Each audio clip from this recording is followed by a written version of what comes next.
Hello and welcome to the Palmer Performance Workshop. I hope you guys enjoyed the last two videos on the GSX-R. They seem to do really well on the views front, so thanks for watching them.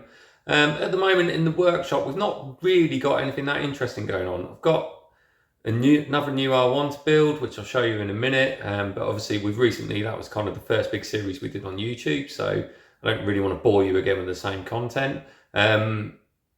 In the next couple of weeks, there's going to be a lot more stuff going on with the racing side of things, so I'm not going to be in the workshop as much. I'm going to be away more.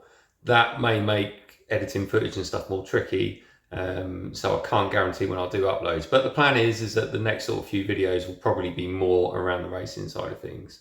So keep an eye out for that. Also, like on my Instagram and stuff, there'll be stories and pictures from where I am and what I'm getting up to.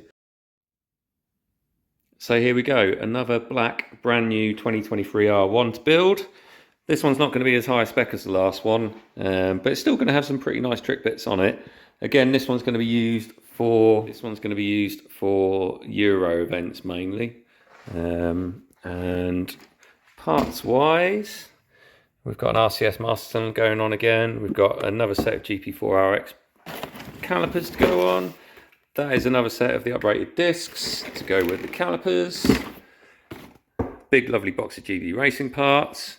And in here we've got an Aquapovic, but it is just the like the decat half system. So can and a decat link pipe. So that basically means the standard headers will stay on. We'll take the big cat box off.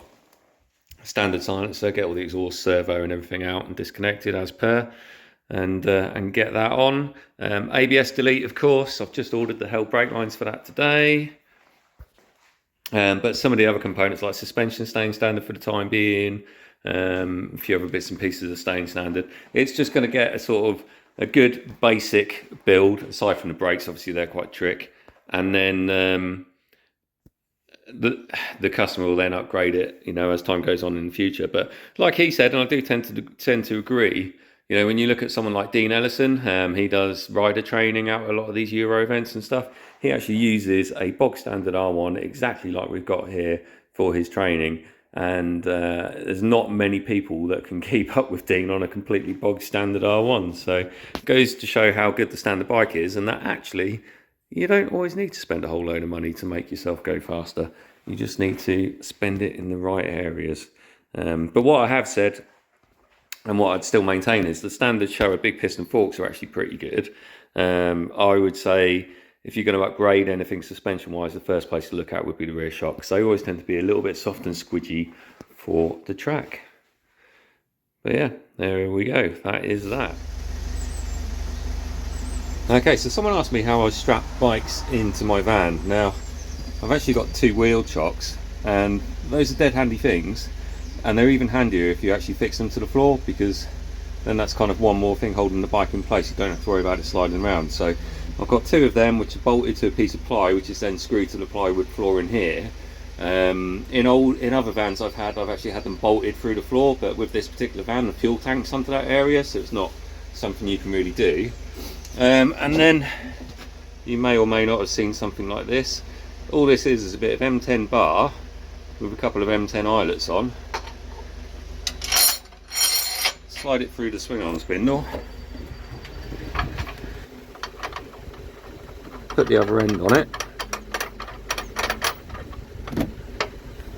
Like that. And then literally got one strap up to there and then one strap from there forward. Job done. Literally ain't going nowhere.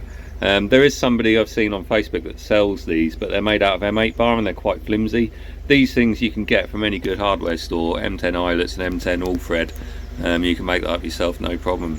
But that's it really, and once it's got those two straps on it, it's not going anywhere.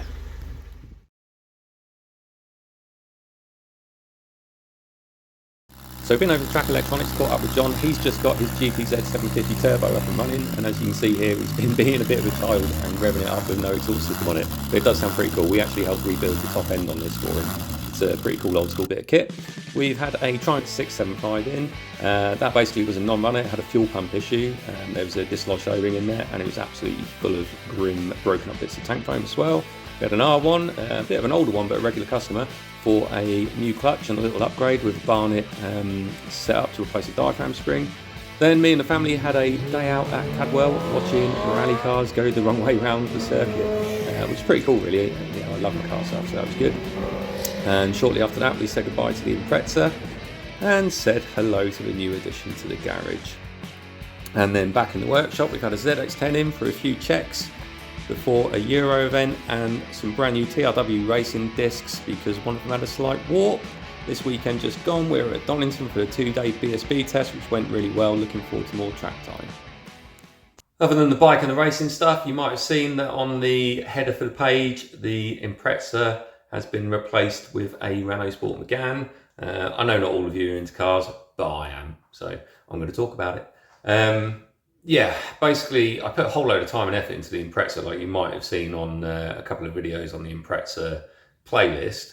And it just got to the point with it where I didn't want to drive it in the way I wanted to actually use it. So yeah, I kind of did my usual thing and decided in a very short space of time that I wanted to sell it. Took pictures, advertised it on eBay, and it sold a lot quicker than I expected it to. Anyway, I kind of wanted to replace it with something that I'd be more happy to use on track and sort of use and abuse a bit more. I've had Renault Sports in the past. I've had 2 Clios and the previous Mark II shape Megane R26, which was a mega car to be fair. So I decided to go next one on and get a Mark III, and done a fair few miles in it already, and it is lots of fun. So got a couple of little jobs to do, got some better brake pads to put in it, and just a couple of little service items, and then hopefully we'll go and do a track evening at Snetterton at some point.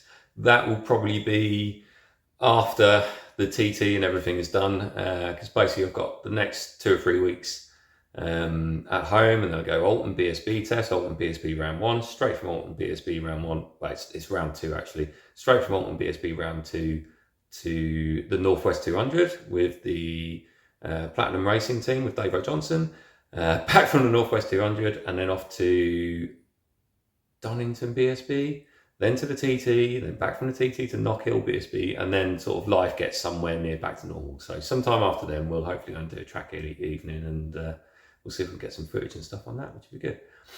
But other than that, I will keep you guys updated on what's going on. Please take a look at my Instagram and Facebook business page, and we'll see you guys soon. Thanks for watching.